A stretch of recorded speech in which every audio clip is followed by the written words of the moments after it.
Okay, as you can see, they finally delivered my 3 milliamp panel meter, and I've got a little bit roomier breadboard so it's easier to see what's going on.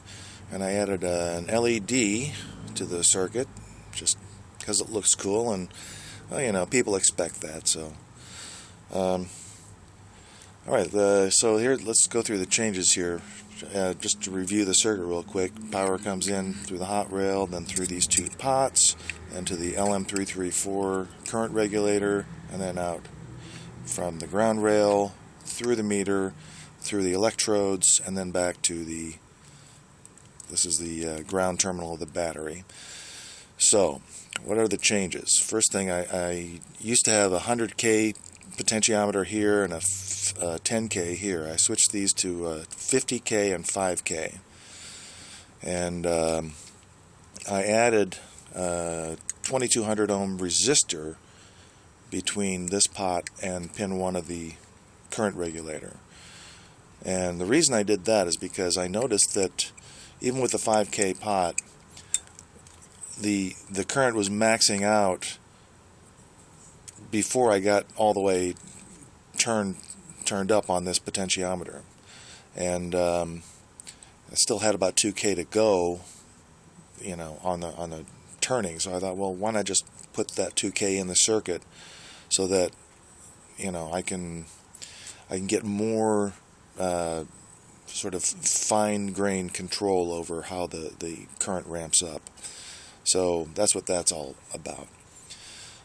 If you leave this out, then when you crank up the 50K pot, that will max out at 1.4 milliamps. With it in, the 50K pot maxes out right at 1. So you either turn about, you know, maybe not even half a turn, well, a little more than half a turn to go from 1.4 to 2.5, or with this in, now it's almost a whole turn to go from 1 up to 2.5. So it gives you a little bit more fine-grained control, which is nice. I mean, it doesn't really matter. You can go either way, but this is just the way I chose to go.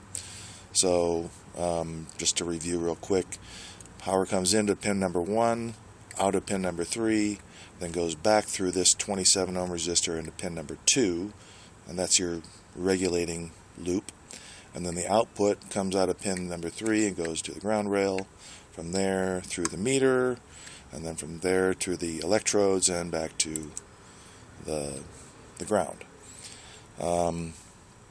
So the LED, this it's a 12 volt rated LED, and this is also a 2200 ohm resistor. So this acts as sort of the voltage divider between this circuit and this circuit. And the key to getting the LED to work is to make sure it runs to ground through a separate path.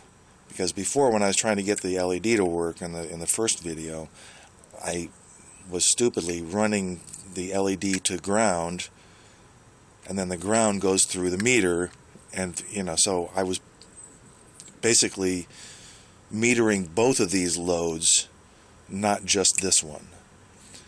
So that's why I was messing up my results. So now I figured that out, so it works. And about the 2200 ohms, with that, this LED draws just about 2.9 milliamps, which is a little bit more than the tDCS circuit, but it's pretty well balanced. If you go to a 3300 ohm resistor, it only draws about less than 2 milliamps, if I remember right. But the light is noticeably dimmer. And if you use a 1K resistor, it draws like 6.5 milliamps, which it really interferes with the performance of the tDCS circuit. If you don't use any resistor at all, it draws 150 milliamps, and if my math is right, that's like 1.35 watts.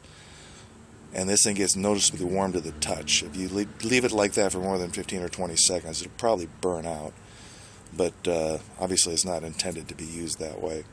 So I settled on 2200. It's a nice, sort of balance. So let's go ahead and turn the thing on. I can show you real quick. Let me get this out of the way here. So you can see when I turn it on, both of these needles are going to move just a little bit. Because by the way, normally I run from the pin number 2 of the LED through this white lead back to ground, but I've got my multimeter in here. So okay, let's go and turn it on. Alright, so this needle just moved up to 0.1 milliamps, whereas this one up to 2.9. And if you're wondering what this pot is here for, this is so that I can turn it down. And the reason for that is when I'm wearing the electrodes and actually using the circuit, it takes a few minutes for the current to ramp up, not ramp up, but yeah, to sort of find its way through your brain and through your body. So when I first crank up both of these pots, it might only be at like 1.5, and I want it to be more like 2 milliamps. And so at the beginning, if I turn this down, it actually helps speed that process along. And then later on, for the first 3 or 4 minutes, 5 minutes maybe, you just kind of keep track of where the needle is and adjust things accordingly. But after a few minutes, it'll settle out at whatever setting you want. And so yeah, it works great. I'm very happy with it. I have a little adjustable LED, which is so cool. So yeah, I've got my project box here, which I'll probably put the meter on the left side and then the controls on the right side. But that's going to wait for another video, obviously. That's going to take a couple of days to drill a bunch of holes and, solder everything together. Plus I have to get a new soldering iron. I don't want to do that with this little piece of crap. So, yeah, one last video to show off the finished product. But in the meantime, it's working great. And I'm very happy with it. So if anybody wants to try tDCS, this works. So good luck, everybody. I just realized I forgot to actually demo the circuit, so just real quick here, turn it on again. Alright, so I crank up the 50K pot, and it maxes out at 1 milliamp, and then the 5K pot takes it all the way up to 2.5, and that's max. And the light's on, everything's working. This is at 2.9 milliamps. I can turn it down if I want to. So, yeah, everything's great. So, go for it.